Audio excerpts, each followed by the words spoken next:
சாப்பிட்டு எனக்கு ஒரே போர் ஆயிடுச்சு ஃப்ரெண்ட்ஸ். எங்கள் அத்தை ஒரு சூப்பர் டிஷ் பண்ணியிருக்காங்க. அது நீங்கள் எப்படி அத்தை பண்ணீங்கன்னு நான் கேட்டதுக்கு இந்த வீடியோ பாரு உனக்கே தெரியும் அப்படின்னாங்க. வாங்க ஃப்ரெண்ட்ஸ், என்னோட சேர்ந்து நீங்களும் இந்த வீடியோ பாருங்க. ஹாய், ஹலோ, வணக்கம் and welcome to our Umar வீட்டு ரெசிபி சேனல். இன்றைக்கி நம்ம என்ன பார்க்க போகிறோன்னா ஒரு சூப்பரான கிச்சடா தான் பார்க்க போகிறோம்.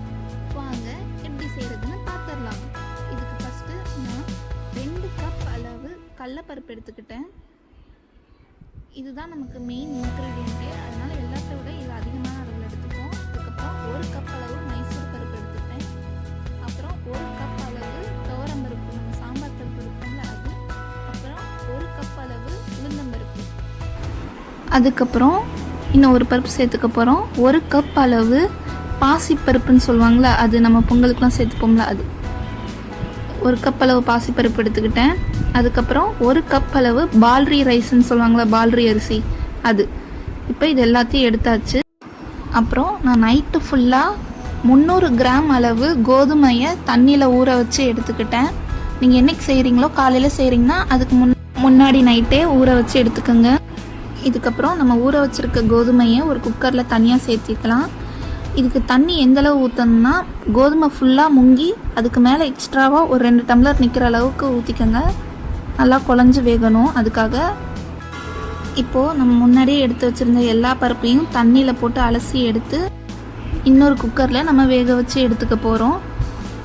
அப்புறம் இது கூட நான் 1 கப் அளவு பாஸ்மதி அரிசியும் சேர்த்திக்க போகிறேன். என்கிட்ட பாஸ்மதி அரிசி இல்லைன்னா நார்மலாக நம்ம பச்சரிசி கூட சேர்த்திக்கலாம். இப்போது இதையும் நம்ம தண்ணியில் போட்டு நல்லா கழுவி எடுத்து வச்சாச்சு. இதுக்கப்புறம் அதே மாதிரி தான் இந்த பருப்பெல்லாம் முங்கி இன்னும் கொஞ்சம் மேலே எக்ஸ்ட்ராவாக ஒரு டம்ளர் தண்ணி வர அளவுக்கு போட்டுக்கோங்க. இப்போ இதெல்லாம் வேக வச்சு எடுத்துக்கலாம். இதுக்கு நடுவில் நம்ம மசாலா பொருட்கள் பார்த்துக்கலாம். 2 பட்டை, 1 அன்னாச்சி பூ, அப்புறம் 1 ஸ்பூன் அளவு மிளகு, அதுக்கப்புறம் 1 மராட்டி முக்கு.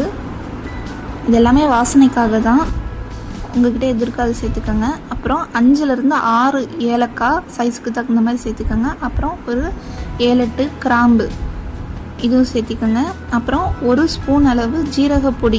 ஜீரகப்பொடி உங்கள்கிட்ட இல்லைன்னா ஜீரகம் மட்டும் பச்சையாக சேர்த்துக்கிட்டா கூட போதும் தான். அதுக்கப்புறம் 1 ஸ்பூன் அளவு உப்பு. என்கிட்ட இந்து உப்பு தான் இருந்துச்சு, அதனால் பிங்க் கலரில் இருக்குது. எங்ககிட்ட நார்மல் உப்பு கூட சேர்த்திக்கலாம். அதுக்கப்புறம் 2லேருந்து 3 ஸ்பூன் அளவு மிளகாய்த்தூள் உங்கள் காரத்துக்கு தகுந்த மாதிரி சேர்த்துக்கோங்க. அப்புறம் 2 ஸ்பூன் அளவு மல்லித்தூள் சொல்லுவோம்ல அது. அப்புறம் 1 ஸ்பூன் அளவு மஞ்சத்தூள். இதெல்லாமே மசாலா பொருட்கள்.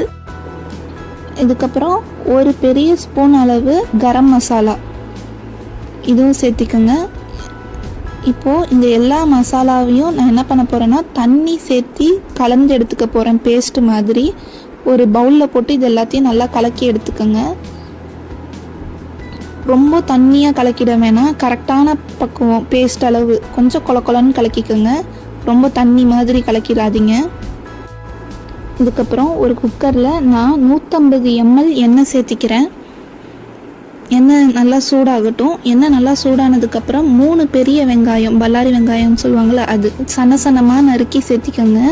இப்போது நல்லா வெங்காயம் வதங்கி வரணும், நல்லா பொன்னிறமாக.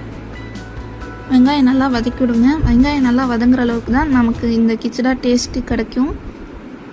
இதுக்கப்புறம் நான் எலும்பு கலந்த மட்டன் எடுத்துக்கிட்டேன். மட்டனோட அளவு எவ்வளோனா 1/2 கிலோ அளவு மட்டன் எடுத்துக்கோங்க. எலும்போடு சேர்த்திக்கோங்க, அப்போ தான் டேஸ்ட் நல்லாயிருக்கும்.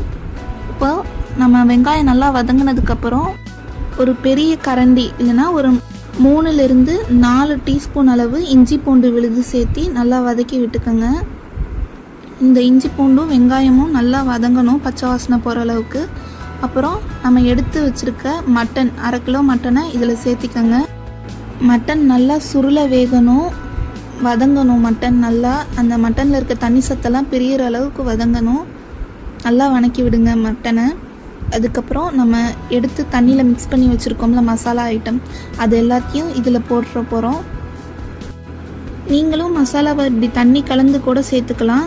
அப்படியே சேர்த்தோம்னா நமக்கு டக்குன்னு மசாலா அடி பிடிச்சிரும். அதனால தான் தண்ணி கலந்து சேர்த்திக்கிறோம். அடி பிடிக்காமல் அப்படியே கரெக்டாக நமக்கு அந்த கிரேவி பக்குவத்திலே வரும். இப்போ நல்லா எல்லாத்தையும் கலந்து விட்டுக்கோங்க. டேஸ்ட் பண்ணி பார்த்துக்கோங்க. ஏதாவது மசாலா கம்மியாக இருந்துச்சுன்னா இந்த ஸ்டேஜில் நம்ம ஆட் பண்ணிக்கலாம்.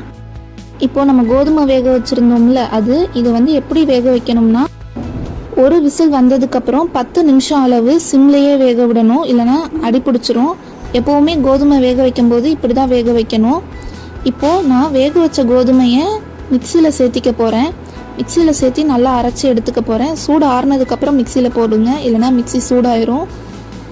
கொஞ்சம் கொஞ்சமாக போட்டு அரைச்சி எடுத்து வச்சுக்கோங்க. கொஞ்சம் குறப்பாகவே எடுத்துக்கோங்க, ஒன்றும் தப்பு இல்லை. அதுக்கப்புறம் நம்ம வேக வச்சுருந்தோம்ல பருப்பு, 5லேருந்து 6 விசில் வேக வைக்கலாம், தப்பு இல்லை. நம்ம நல்லா மசிச்சு எடுத்துக்க போகிறோம் வேக வச்ச பருப்பை. இப்போ இந்த வேக வச்ச பருப்போட நம்ம அரைச்சி எடுத்து வச்சுருக்க கோதுமையை இதில் சேர்த்தி கலந்து விட்டுக்க போகிறோம். இப்போது இது கூட நம்ம வேக வச்சுருக்கோம்ல மட்டன் மசாலா போட்டு அதையும் சேர்த்திக்க போகிறோம். நம்ம வந்து 3 பிரிவாக இதை குக் பண்ணி வச்சுருப்போம்.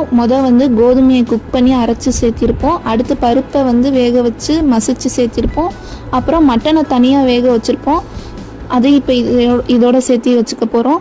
இந்த மாதிரி 3ஐயும் தனித்தனியாக வேக வச்சு நம்ம இது ஒன்றா சேர்த்தி கலக்கி விட போகிறோம். பாருங்கள், ஒரு பெரிய அகலமான பாத்திரத்தில் 3ஐயும் ஒன்றா கொட்டி கலக்கி விட்டுக்கோங்க. இதுக்கப்புறம் நம்ம எடுத்து வச்சுருந்தோம்ல மசாலா பொருட்கள், பட்டை, கிராம்பு, ஏலக்காய், அன்னாச்சிப்பூ, மராட்டி மொக்கு, ஜீரகத்தூள், இப்போ இது எல்லாத்தையுமே வந்து அரைச்சி எடுத்துருக்கோம் ஒரு மிக்சியில் போட்டு. அதையும் இதில் சேர்த்துக்க போகிறோம் வாசனைக்காக. பாருங்கள், இப்போ எல்லாம் கிண்டி முடித்ததுக்கப்புறம் கொத்தமல்லி இலை சேர்த்துக்க போகிறேன். ஒரு கைப்பிடி அளவு கொத்தமல்லி எடுத்து நல்லா கையில் குட்டி குட்டியாக கட் பண்ணி சேர்த்திக்கோங்க. இதுக்கு மேலே ஃப்ரைட் ஆனியன்ஸ் சேர்த்திக்கோங்க. இது கடையிலையும் கிடைக்கும், இல்லைனா நீங்கள் வீட்லேயே கூட செஞ்சு இந்த ஃப்ரைட் ஆனியன்ஸ் ஆட் பண்ணிக்கலாம். அவ்வளோதான், நம்மளோட கிச்சடா சூப்பராக ரெடி ஆயிடுச்சு பாருங்கள். இது சாப்பிடும்போது ஒரு லெமன் வந்து புளிஞ்சு விட்டு சாப்பிட்டிங்கன்னா இந்த புளிப்பு சுவையோட டேஸ்ட் அல்டிமேட்டாக இருக்கும். கண்டிப்பாக நீங்களும் ட்ரை பண்ணி பார்த்துட்டு டேஸ்ட் எப்படி இருக்குன்னு சொல்லுங்கள். மீண்டும் இன்னொரு வீடியோவில் சந்திக்கலாம். பாய்.